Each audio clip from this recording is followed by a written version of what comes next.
So in this field last year, we actually planted strips of cereal rye that we were going to plant green into this year. So right where I'm standing is a strip of cereal rye on this side, on the south side, and no rye on the north side.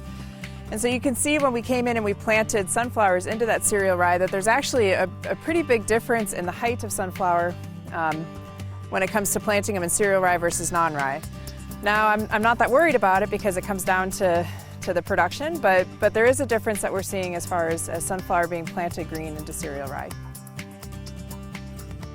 So on this part of the field, here we have the cereal rye strips, where to the south of me, we have cereal rye, and to the north, we have just residue that we planted soybean into.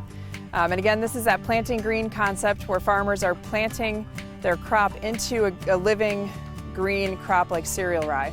And one of the benefits of doing that is that cereal rye, because it can establish in the fall and it will overwinter, it's a winter annual, and it will start growing first thing in the spring.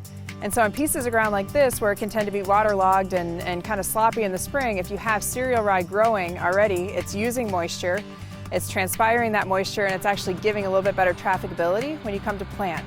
So one of the reasons a farmer wouldn't terminate this before planting into it is if you terminate it and then you get a couple inches of rainfall, well, now you have a mess.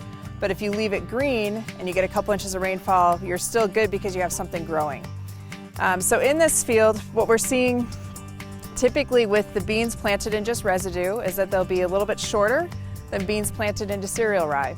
So the cereal rye forces those beans to lengthen underneath because of the canopy cover. We also measured weed pressure and soybean yield.